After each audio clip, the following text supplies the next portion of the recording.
नमस्कार, स्वागत है आपका। घड़ी में 9 बज गए हैं, वक्त हो गया है आपके favourite morning prime time show 9 बज गए का। आपके साथ हूं मैं नेहा बाथम और आज का ये खास शो, ये खास बुलेटिन हम स्वर्ण मंदिर के शहर अमृतसर से लेकर आए हैं। मेरे ठीक पीछे आप ये स्वर्ण द्वार देख सकते हैं, गोल्डन गेट इसे कहा जाता है। और इस वक्त पंजाब में सियासी संग्राम अपने चरम पर है। अमृतसर से कांग्रेस के अध्यक्ष नवजोत सिंह सिद्धू मैदान में हैं, तो वहीं तमाम दूसरी पार्टियां भी इस वक्त पंजाब में पूरा जोर लगा रही हैं। यहां पर 20 फरवरी को मतदान होगा, लेकिन 10 मार्च को ये तय हो जाएगा कि पंजाब में किसकी हवा चल रही थी और किसके सर सजेगा पंजाब का ताज। लेकिन इसके साथ ही तमाम अन्य सियासी खबरें भी होंगी, क्योंकि यूपी में दूसरे चरण का मतदान 14 फरवरी को होना है। ऐसे में तमाम सियासी दल अपना पूरा जोर यूपी, उत्तराखंड और गोवा में लगा रहे हैं। तमाम खबरें हम शामिल करेंगे, साथ ही आपको दिखाएंगे गोवा से सीएम केजरीवाल का एक्सक्लूसिव इंटरव्यू। लेकिन शुरुआत करेंगे पंजाब में सियासत के साथ। यहां बड़ा सवाल ये है कि क्या इस बार एक बार फिर से चन्नी दोबारा से सीएम बन पाएंगे या नहीं, या फिर तमाम दूसरे दल जो इस वक्त पूरी ताकत अपनी लगा रहे हैं, चाहे हम अमरिंदर सिंह की बात कर लें जिन्होंने अपनी अलग पार्टी बना ली है, क्या वो इस बार अपना पूरा जोर लगाने के बाद एक बार फिर से अपना वर्चस्व स्थापित कर पाएंगे या नहीं, ये एक बड़ा सवाल है। क्योंकि पंजाब में एक तरीके से देखा जा रहा है कि बदलाव की लहर बह रही है। यहाँ के तमाम जो लोग हैं उनका यही कहना है कि पंजाब में वो बदलाव देखना चाहते हैं, चाहे वो विकास के नाम पर बदलाव हो, चाहे वो तमाम दूसरी अन्य सुविधाओं के नाम पर बदलाव हो। ऐसे में पंजाब की सियासत इस वक्त बेहद दिलचस्प है और यहाँ खास तौर पर अमृतसर में नवजोत सिंह सिद्धू पर सबकी नजर टिकी हुई है। पंजाब के चुनाव पर देखिए रिपोर्ट। अपनी बच्चियां दी परवाह है वो देख लो कि की चाहने हो। मजीठा दा हाल देख लो, किरियाना ते ड्रग्स मिलदी है, किरियाने ते ड्रग्स वो भी 20 रुपए तक दी। ट्राई कर लो जाके देखन ली। जो चीज असी रोकना चाह रहे हैं क्यों होर किथे क्यों नहीं गए, इत्थे क्यों आ रहे हैं। अपनी बच्चियां दी परवाह है वो देख लो कि की चाहने हो। मजीठा दा हाल देख लो, किरियाना ते ड्रग्स मिलदी है, किरियाने ते ड्रग्स वो भी 20 रुपए तक दी। ट्राई कर लो जाके देख।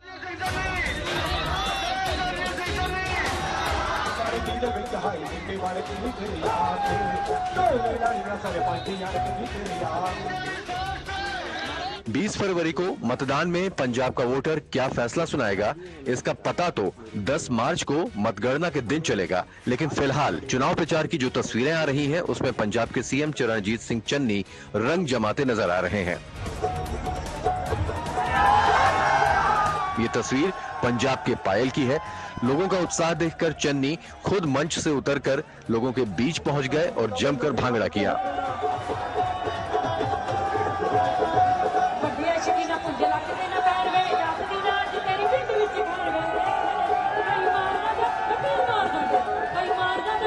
कांग्रेस पंजाब का चुनाव चन्नी के चेहरे पर लड़ रही है, लिहाजा उन पर सूबे में कांग्रेस की सत्ता बचाए रखने की जिम्मेदारी है।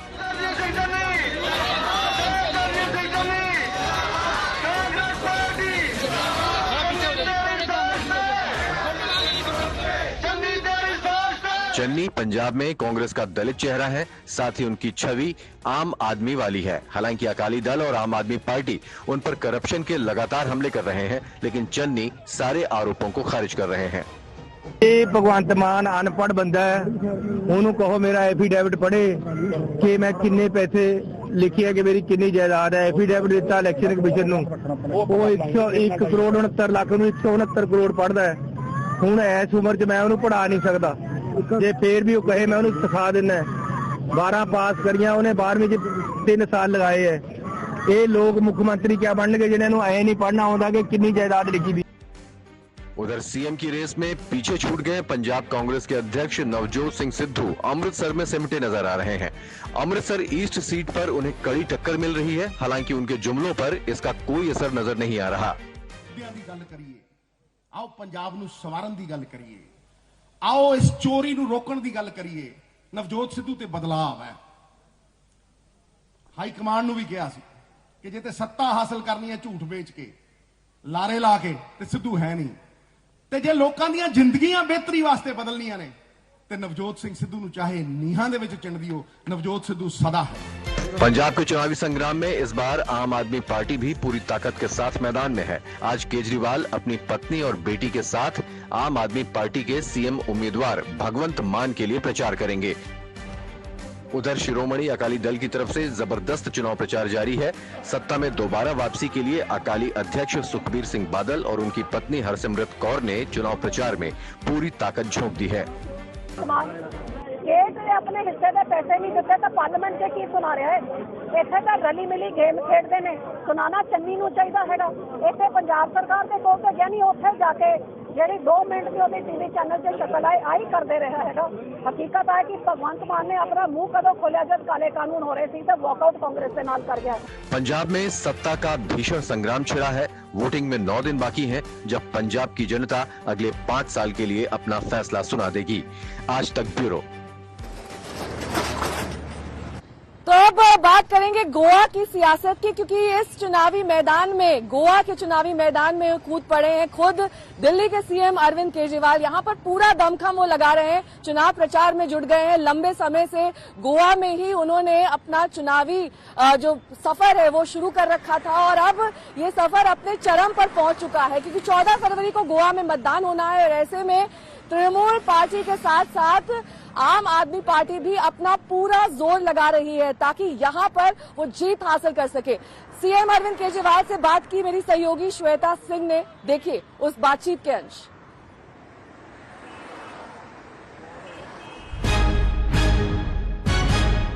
एक इज्जत से लोग देखते हैं आम आदमी पार्टी को। लोगों को लगता है यार दिल्ली वाले इनको बार बार इतना भारी बहुमत दे रहे हैं तो इन्होंने कुछ अच्छा ही काम किया होगा दिल्ली में।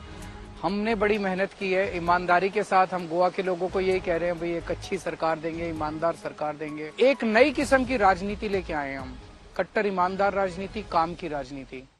नमस्कार, मैं हूं श्वेता सिंह। आप देख रहे हैं आज तक 5 राज्यों के चुनाव, जहां उत्तर प्रदेश में प्रथम दौर का जो मतदान है वो पूरा हो चुका है। लेकिन अब बारी गोवा, उत्तराखंड की है, जिसके आगे फिर पंजाब, मणिपुर, ये सारे राज्य हैं। गोवा में इस समय हम मौजूद हैं।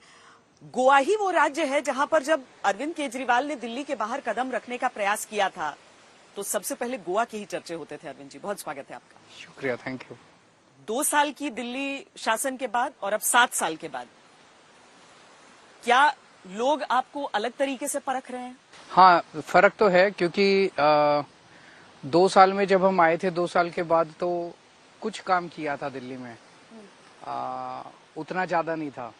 अब जब 7 साल बाद आए हैं तो एक और चुनाव जीत के आए हैं और उस चुनाव में भारी बहुमत मिला है, 70 में से 62 सीट।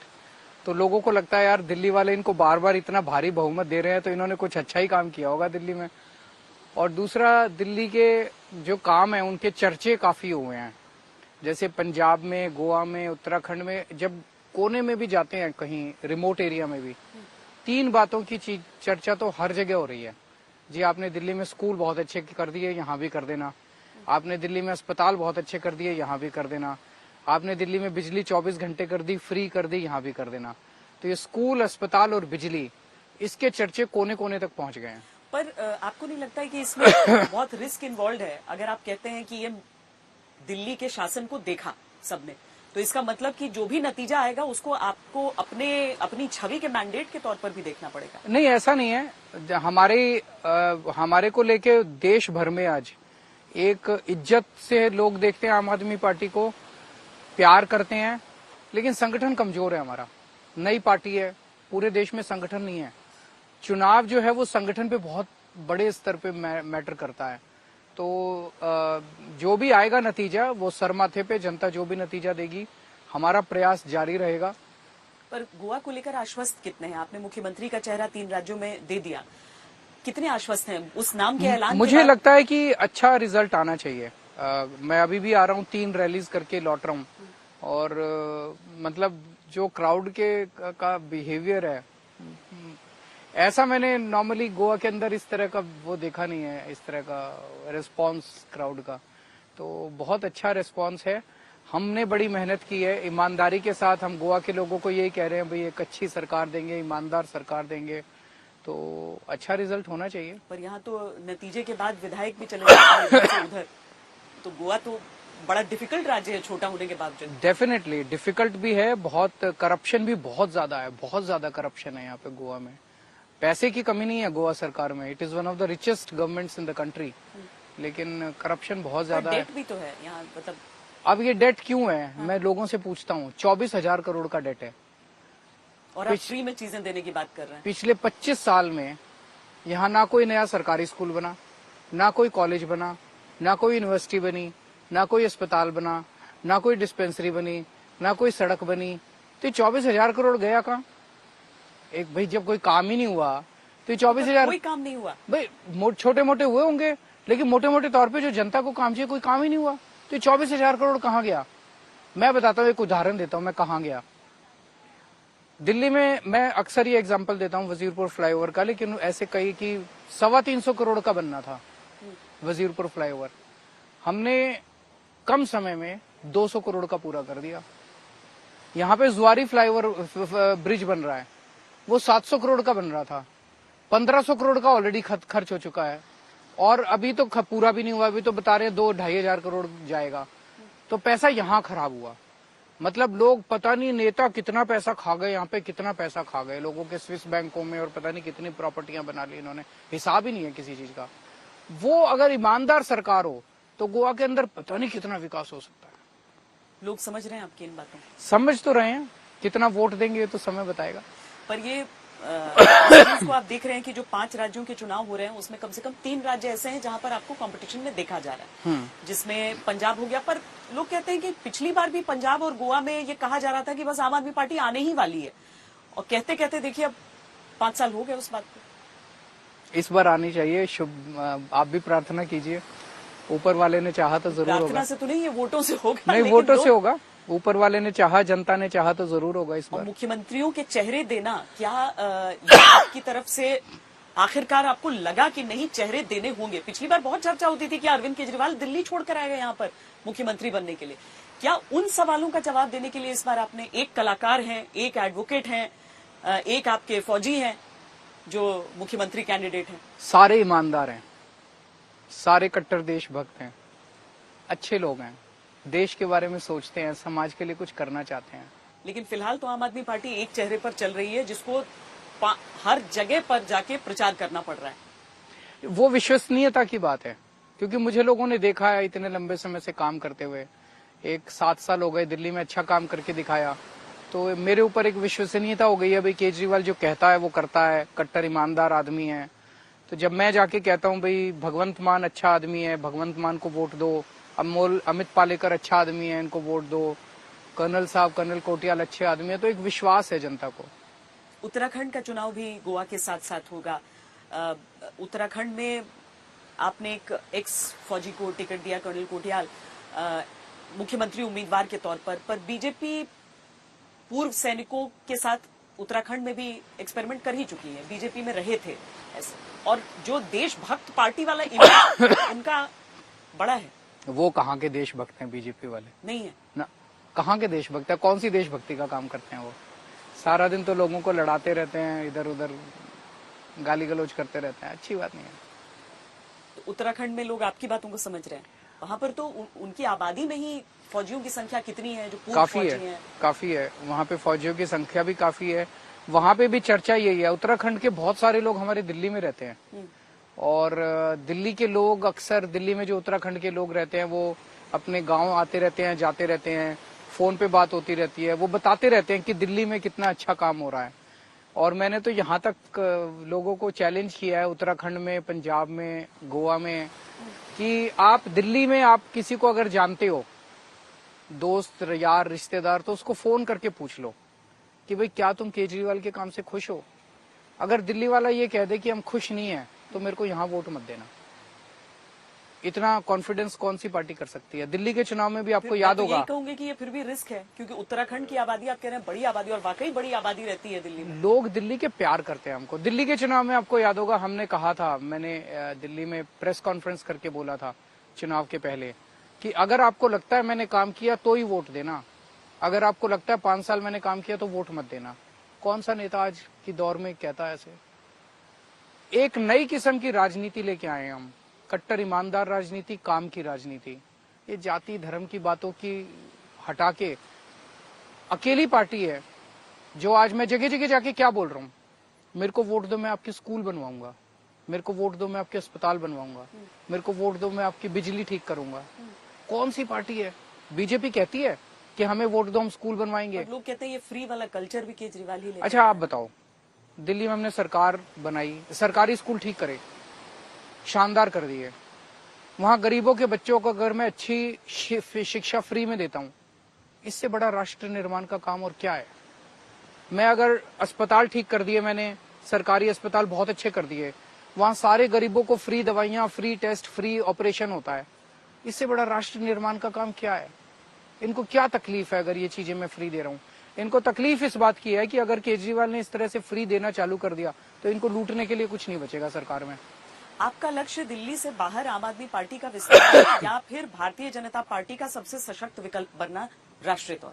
हमारा मकसद, हमारा किसी पार्टी से कोई झगड़ा नहीं है, हमारा किसी नेता से कोई झगड़ा नहीं है, हमारा मकसद देश को आगे ले जाना है। हमारे सामने देश है, भ्रष्टाचार दूर करना, देश में हर बच्चे को अच्छी शिक्षा मिले, स्वास्थ्य सुविधाएं हो, स्कूल अस्पताल अच्छे बने। अगर ये पार्टियां कर दे मेरी जरूरत ही नहीं पड़ेगी, ये कर देंगे लोग। आप खुद सोचो, आज मैं गोवा में आया हुआ हूँ, प्रमोद सावंत साहब ने अगर यहाँ अच्छा काम किया होता, गोवा के लोग कहते जी केजरीवाल जी आपकी जरूरत नहीं है, आप जाओ वापस दिल्ली। आज दिल्ली में कोई नई पार्टी आके दिखा दे। अच्छा, नतीजे के बाद अगर ये कह दिया तो नई पार्टी दिल्ली में आके दिखा दे। हाँ। यहाँ पे भाई अच्छा माहौल है, अच्छा वो मिल रहा है हम लोगों को। तृणमूल कांग्रेस भी है, पिछली बार भी कोशिश की थी, इस बार देखिए बहुत अग्रेसिव रैलियां कर रहे हैं, प्रचार कर रहे हैं। वैसे तो आप लोग साथी लगते हैं, दीदी बहुत स्नेह करती हैं आपसे। बिल्कुल करती हैं, मैं भी दीदी को बहुत प्यार करता हूँ। पर यहाँ टक्कर है, चुनाव लड़ रहे हैं। अब चुनाव लड़ना कौन सी, इसका मतलब दुश्मन सोच रहे कहाँ दूर दूर से लोग यहाँ पश्चिम के एक छोटे से देश के सबसे छोटे राज्य में आ रहे हैं चुनाव लड़ने के लिए। भाई हम तो कई जगह जा रहे हैं, हम तो उत्तराखंड भी जा रहे हैं, हम तो पंजाब भी जा रहे हैं, हम तो गोवा भी आ गए। यूपी आपकी पॉलिटिक्स में कहाँ पर? यूपी में इस बार लड़ रहे हैं चुनाव। एक तरह से आप ये कह लीजिए कि एक तरह से एंट्री हो जाएगी हम लोगों की। वहां पे भी लोगों का काफी अच्छा रुझान है, काफी अच्छा लोग प्यार करते हैं। लेकिन पहली बार है, देखो कितना वो होता है। फिर आप कहेंगे कि अगर हार गए तो फिर इसका मतलब दिल्ली की उस पे, तो वो हर चीज जो है वो नतीजों पे, तो देखिए नतीजों पे निर्भर नहीं है, जहां पर आपने पहले भी दांव लगाया है। और हर जगह की अपनी अपनी परिस्थितियां हैं, हर जगह के अपने अपनी पॉलिटिकल कंडीशंस हैं जी, हर जगह के अपने अपने। पंजाब के लोग ही अलग हैं, गोवा के लोग अलग हैं, उत्तराखंड के अलग हैं, उत्तर प्रदेश के अलग हैं। पहले चरण का जो मतदान हुआ उसे देखकर क्या लग रहा है? मुद्दे जो उठ रहे हैं, सारी चीजें जो हो रही हैं, मुद्दे क्या उठ रहे हैं? कोई बात कर रहा है, मैं आपसे जैसे पूछना चाहता हूँ भी, आप गोवा में आज घूम रही हैं जी, तो कांग्रेस का क्या मुद्दा है गोवा में? यहाँ पे आप किसी से पूछ लो, सड़क पे कल चले जाना, पूछना भाई आम आदमी पार्टी आएगी तो क्या करेगी। हर आदमी आपको कह देगा जी स्कूल बनवाएगी, अस्पताल बनवाएगी, बिजली फ्री करेगी, बिजली 24 घंटे करेगी और महिलाओं को 1000 रुपए देगी। सबको पता है। आप उनसे पूछना कांग्रेस क्या, एक सुनिए तो सही, आप उनसे ये पूछना कि कांग्रेस क्या कह रही है, कांग्रेस क्या करेगी? कुछ नहीं कह रही। बीजेपी क्या करेगी? कुछ नहीं कह रहे। कांग्रेस वाले कह रहे हैं भाई बीजेपी ने 5 साल लूट लिया, अब हमारी बारी है, हमें वोट दो। बीजेपी वाले कह रहे हैं भाई अभी तो सफिशिएंट नहीं हुआ, 5 साल और दे दो। बस यही मॉडल इनका, यही है और तो कुछ नहीं। तो किसी को 1000 रुपए नहीं मिले, देंगे। ये इंटरेस्टिंग, बड़ा इंटरेस्टिंग आइडिया आया चुनाव के दौरान, जब हम पिछले 3-4 महीने में कर रहे थे तो चर्चा के दौरान ये निकला कि महिलाओं को सशक्तिकरण क्या है। आपकी कैबिनेट तक में नहीं। मैं आ रहा हूँ, हाँ। सुनो, अगर मैं कहूँ महिलाओं का सशक्तिकरण, महिलाओं का सशक्तिकरण जेब में पैसे हो तो सशक्तिकरण होता है, अगर जेब में पैसे नहीं हो तो सशक्तिकरण किस चीज का? तो हमने ये तय किया कि 18 साल से ऊपर की हर महिला को हम 1000 रुपए देंगे। ये आइडिया अभी इन दिनों में आया, तो इसको हमने किया ऐलान। अब दिल्ली में भी करेंगे, हमारी पूरी योजना है, आने वाले समय में दिल्ली के अंदर भी समय पे करेंगे। बहुत बहुत धन्यवाद अरविंद केजरीवाल जी। बहुत रैलियां आप कर रहे हैं और जो आपने दांव पर लगाया है वो है 7 साल का दिल्ली का कामकाज, जिसके आधार पर आपको इन राज्यों में उम्मीदें हैं। बहुत धन्यवाद अभी बातचीत के लिए। देश और दुनिया की बाकी खबरों के लिए आप देखते रहिए आज तक।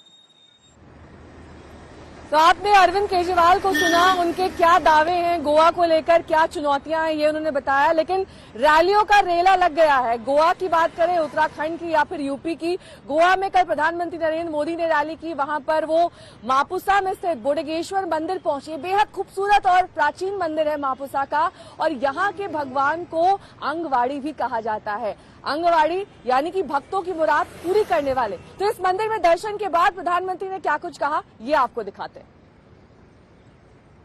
कांग्रेस मुक्त भारत, ये शब्द गोवा की धरती से ही, यहां के पुण्यात्माओं के आशीर्वाद से सहसा मेरे मुंह से निकल गया था, और हमने देखा आज ये शब्द देश के कोटि कोटि नागरिकों का संकल्प बन गया है, जिनको गोवा की संस्कृति की परवाह नहीं है।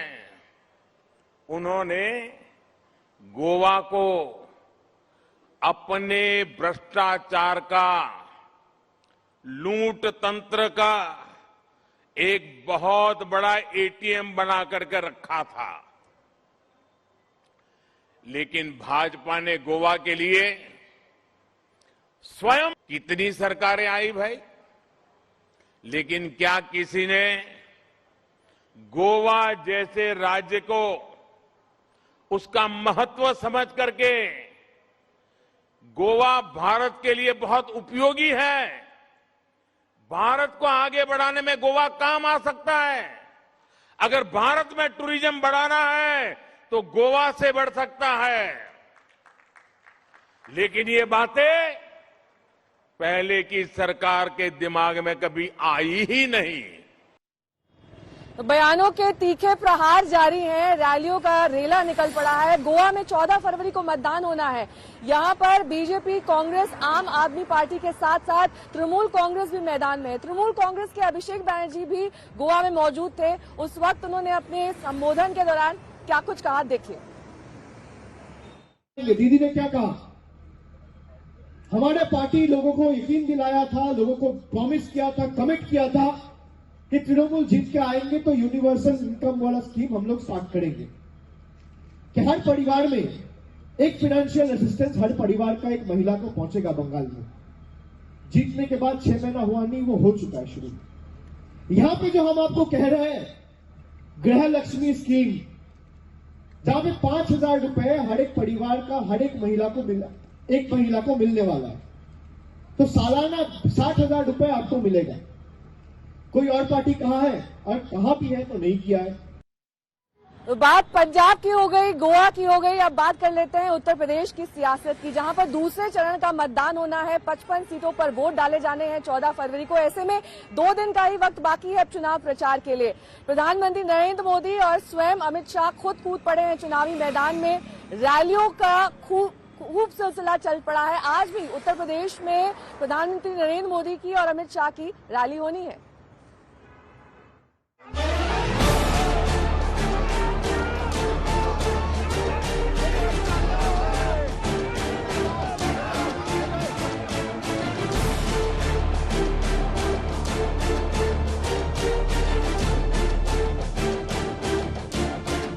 पहले चरण का चुनावी रण खत्म हुआ और अब बाकी है दूसरे दौर की।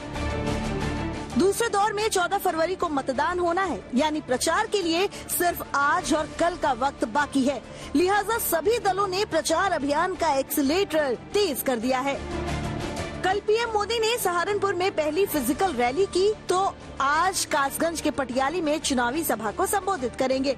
इस रैली के वर्चुअल प्रसारण के जरिए पीएम मोदी कासगंज, एटा और फर्रुखाबाद जिले के वोटरों को भी कवर करेंगे।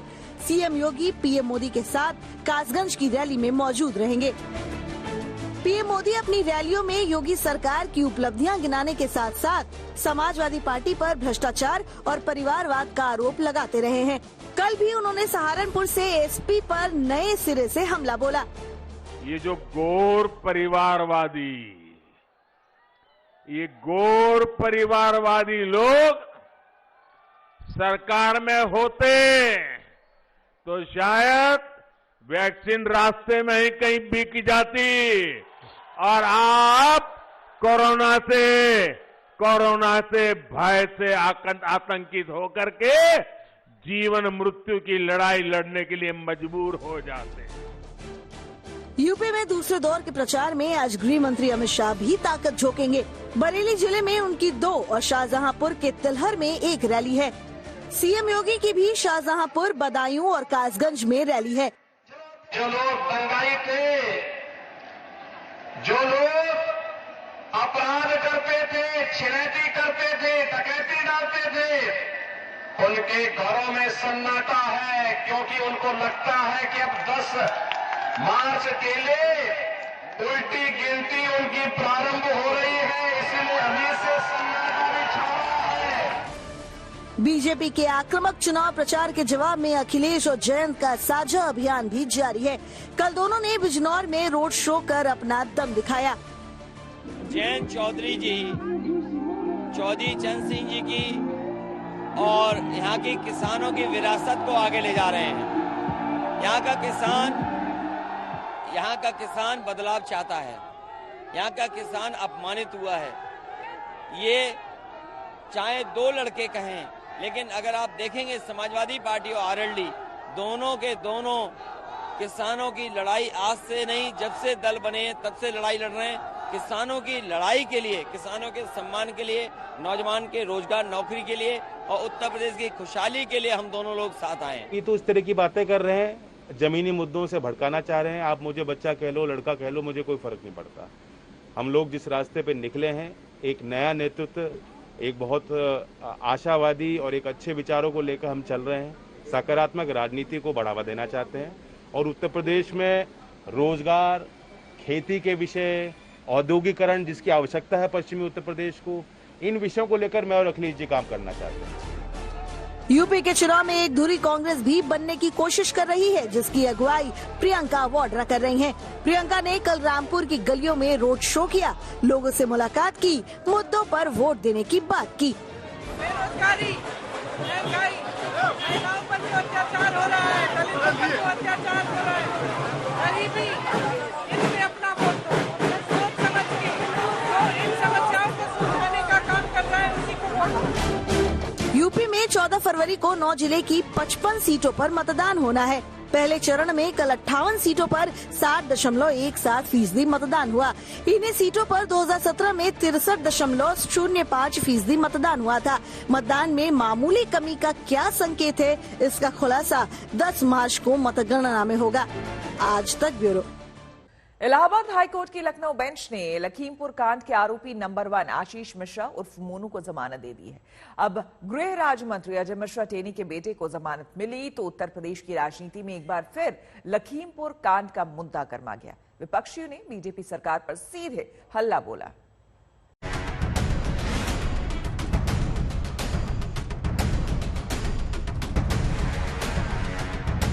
मैं घटना जहां पर हुई है वहां पर नहीं था। एक भी वीडियो अगर आप दिखा दें तो मैं मंत्री पद से इस्तीफा दे दूंगा। आप एक भी वीडियो दिखा दें मेरे पुत्र की उपस्थिति का वहां, तो मैं मंत्री पद से इस्तीफा दे दूंगा। 3 अक्टूबर को लखीमपुर में किसानों को थार से कुचलने के केस में जो बात गृह राज्य मंत्री कहते आ रहे थे, एक भी वीडियो अगर आप दिखा दें तो मैं मंत्री पद से इस्तीफा दे दूंगा। जो बात मुख्य आरोपी बेटा आशीष मिश्रा कहता आ रहा था कि आप स्पॉट पर थे जो? नहीं, बिल्कुल नहीं, मैं स्पॉट पर नहीं था। क्या उन्हीं दलीलों के आधार पर किसानों को कुचलने की घटना के 4 महीने में जेल से बाहर आने की जमानत मंत्री पुत्र को मिल गई? आज उस लड़के को जमानत मिली है, थोड़े ही दिनों में खुल के घूमेगा फिर से, जिसने आपको कुचल डाला। पूरे देश और दुनिया ने देखा कि किस तरीके से जीप से किसान कुचल दिए गए। ये कहावत है, सैया भय अब तो कोतवाल तो अब डरता है। किसानों को कुचलने के 3 महीने बाद बक्सा भर के 5000 पन्नों की चार्जशीट अदालत में सरकार की बनाई एसआईटी ने पेश की थी। एसआईटी ने लखीमपुर केस में विवेचना और सबूत इकट्ठा करके जहां अभियुक्त नंबर 1 पर केंद्र के गृह राज्य मंत्री के बेटे का नाम लिखकर चार्जशीट जमा की। क्या स्टील के इसी बक्से में भरकर जमा हुई चार्जशीट जिसमें कहा गया किसानों को कुचलते वक्त आशीष मिश्रा मोनू घटना स्थल पर मौजूद था। जिस चार्जशीट में एसआईटी ने लिखा था कि आशीष मिश्रा की रिवॉल्वर और राइफल से फायरिंग हुई, जिस चार्जशीट में लिखा था कि जान से मारने की नीयत से ही घटना को अंजाम दिया गया, आखिर सरकारी जांच टीम की वही चार्जशीट कैसे अदालत में कमजोर पड़ गई। जो उत्तर प्रदेश चुनाव के पहले चरण के मतदान के दिन खबर आई कि जेल के फाटक खुलेंगे, लखीमपुर के मोनू भैया जमानत पर छूटेंगे। इस बात को समझने के लिए आज तक संवाददाता संतोष कुमार हाईकोर्ट में आरोपी आशीष मिश्रा के वकील सलिल श्रीवास्तव के पास पहुंचते हैं। वकील सलिल श्रीवास्तव की बात आप सुनिएगा। 192 इंडिपेंडेंट पर्सन्स जो कि दंगल में मौजूद थे, उन लोगों ने इस बात का एफिडेविट दिया कि at that point of time कि from morning to evening he was present in dangal ceremony and at the place of occurrence he was not present. 2015 की चार्जशीट दाखिल की। हम ये कह रहे हैं कि गन्ने के खेत थे, तो जो नक्शा नजरी एसआईटी ने या पुलिस ने फाइल किया, इन्वेस्टिगेटिंग एजेंसी ने फाइल किया, उसमें वहाँ पे गन्ना खेत है ही नहीं। एफआईआर में उन्होंने ये कहा कि आशीष मिश्रा ने फायर आर्म वेपन यूज किया। तो जो फायर आर्म वेपन यूज किया गया, तो अगर ये मान भी लिया जाए तो जो 8 लोग मरे उसमें फायर आर्म वेपन की कोई चोट किसी 8 लोगों में से किसी को नहीं है। हरिओम मिश्रा ड्राइवर था, वो गाड़ी चला रहा था, तो ये भी पॉसिबिलिटी हो सकती है कि उसके हेड इंजरी इन लोगों ने काज की किसानों ने, जिसके परसुएंस में मतलब वो मेंटली डिस्टर्ब हो गया हो या मेंटल इक्विलिब्रियम उसका खो गया हो या उसने अपनी जान बचाने के लिए भागा हो, तो ये एक्सीडेंट हो गया, लोग मर गए। तो ये पॉसिबिलिटी हो सकती है। उसको किसानों ने मिलके ऑन स्पॉट मार डाला, तो क्राइम का तो पूरा विजडम वही खत्म हो गया, जेनेसिस ही खत्म हो गई। यानी देश के गृह राज्य मंत्री अजय मिश्रा के बेटे के वकील ये साबित करने में जुटे हैं कि लखीमपुर में गाड़ी तो जान बचाने में किसानों पर चढ़ गई होगी, वहां आशीष मिश्रा नहीं था। केंद्रीय मंत्री के बेटे के वकील के मुताबिक जिम्मेदार होता तो ड्राइवर होता, लेकिन उसे ही लोगों ने मार डाला। तो क्या सरकार की बनाई एसआईटी फंसा रही थी या फिर जांच में रिपोर्ट ठीक से नहीं रखी गई? याद करिए अब दिसंबर का पत्रकारों के सवाल पर मंत्री जी का गुस्सा।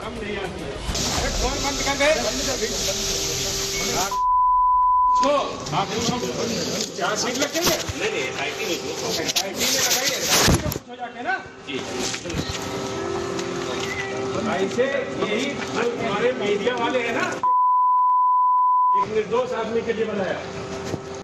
आशीष मिश्रा को जमानत देते हुए कहा गया है कि वो गवाहों को डराएंगे नहीं, सबूतों से छेड़छाड़ नहीं करेंगे। अदालत ने शर्त रखी है, बिना अनुमति के राज्य नहीं छोड़ेंगे। लेकिन जब लखीमपुर केस का मुख्य आरोपी आशीष मिश्रा बाहर आएगा, तो क्या चुनाव प्रचार में भी जाएगा या फिर बेल से बाहर आना ही राजनीति में अभी प्रचार के लिए काफी है? संतोष कुमार, लखनऊ, आज तक।